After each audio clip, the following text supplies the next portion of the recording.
Well, welcome back to Toronto. We seem Thanks. to have some good luck with this film festival. Yeah, I've been here this is my third time. So yeah, I love coming to Toronto. It's Yeah.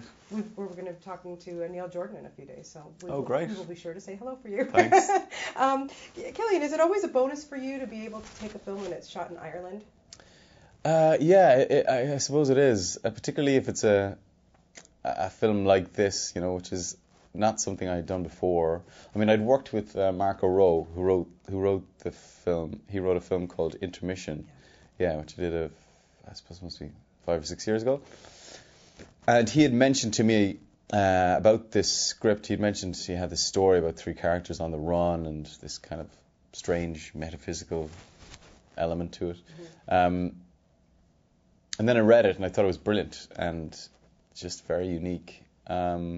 And yeah, the prospect of coming home and shooting, in Dublin and shooting with a lot of actors that I've worked with many times over the years was, yeah, it's always fun. Yeah, it must be. And this script, as you say, I mean, this is a wild ride. This this is wild. And I want to ask you about Michael because when you first read this script, okay, you swear a lot.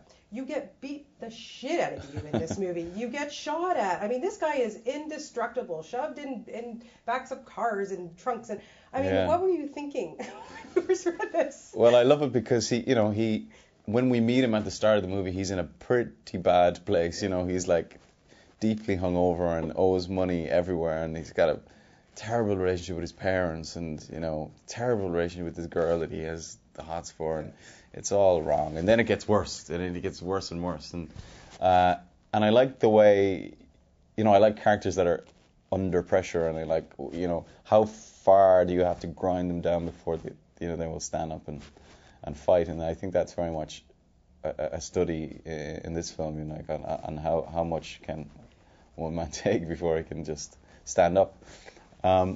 And I guess it is a kind of a showdown movie ultimately, or kind of has a Western type structure to it ultimately, because there is a showdown at the end.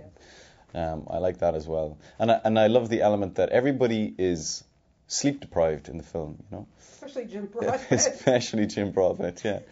It's like they haven't slept for we haven't had a proper night's sleep in weeks, and that does strange things to your mind, not sleeping. Yeah, I can imagine.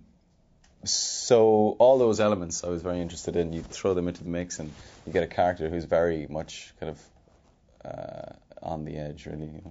Please tell me you didn't get hurt in the making of this film.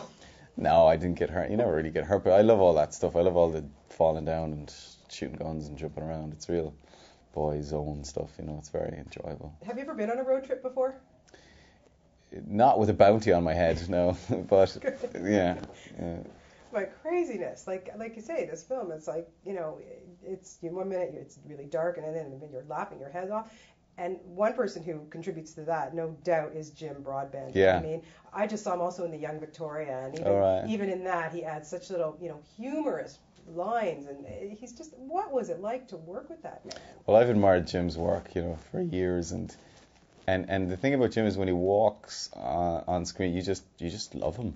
No matter what character he plays, you just love him, and then he's just got such brilliant comic funny bones, and I very much like the dynamic between the father and son in this. I thought it was very well observed, the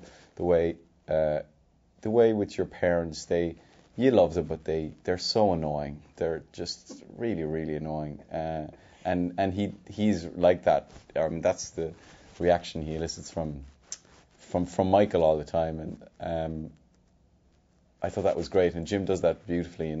He's trying to impart not very well thought out advice, and just and they're constantly kind of rubbing each other up the wrong way. And then of course also Brendan Gleeson. Yeah. I mean, yeah. You must have been kind of pinching yourself making this one, I would think. It's working with those guys, and Jodie Whittaker, and Michael McElhatton, and all the other brilliant Irish actors in it. It was just, and everyone loved the script. Everyone loved the story, and all the characters have a purpose. There's no one's there just to be in the background. There's every single character has a reason for being there. And again, Brendan Gleeson, who plays this crazy deranged sociopath with a heart of gold, you know, but he pulls it off brilliantly. And again, you kind of can't help but love him as well. Well, I hope you learned a lesson. Always pay off your debts. Yeah, that's a valuable lesson for all you kids out there. Yeah. Now, I want to know, you've done so many diverse things, you know, from Red Eye to something like this and Sunshine, of course. And what is it when you get a script presented to you? Is it, is the most important thing for you to take that role?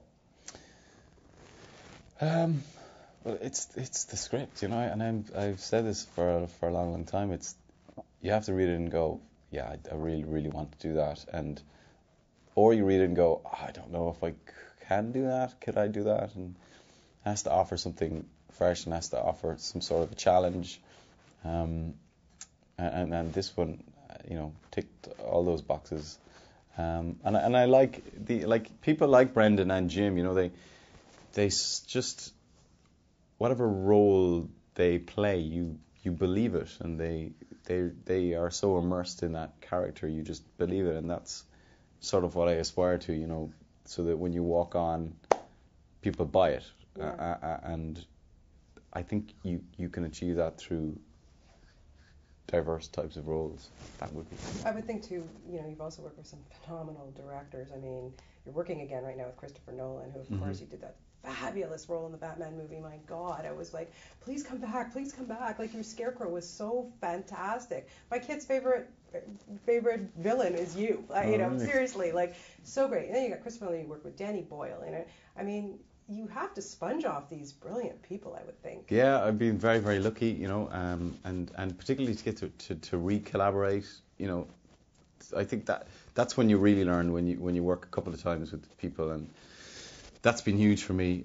You know, working with people like Danny a couple of times and working with Chris, it's like my third thing with Chris, and you learn from these guys. They're just masters, and it's a real honor. Can you tell us a little bit about Inception? And nope. Nothing, not even like what it's about? Or? No, it's going to be amazing. It's a very, very unusual, conceptual movie that is all from Chris's brilliant imagination, and I think it's going to knock people out, you know. Well, can you tell us what a good guy Leo DiCaprio is?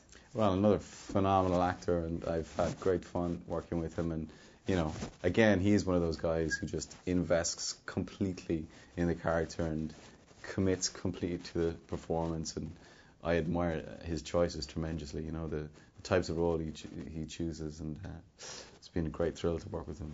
You've kept away from living in Hollywood, and I think that's probably wise. You're a dad, you got kids, the whole thing. Is that something it's very important to you to kind of stay away from that scene, still do the work, but not have to live there? No, I mean, I love going to LA and going for meetings and getting a bit of sun, but I'm European, you know, and I feel like that's where I'm at home, and I don't think geography nowadays is that important as it may have been, you know, 30 or 40 years ago. I think there's a lot of films shot out of London, or a lot of films cast out of London, and if you need to, you can fly over to America or to New York, and so it just seems to suit to live in London. You know? Well, probably better for your family, I would think too. I don't know. I don't know. It's just, I guess, if you know, you guys are happy, and then the kids are happy, you know. So. Absolutely. Yeah. We're doing a little feature on you know, celebrities, people who have important causes to them, or just about the environment and keeping it green. Do you do anything that, you know, to support your environment? It's the little things that matter, isn't it? Turning off your lights and recycling and all that stuff, you know. I don't do anything massive, but I think it's the little things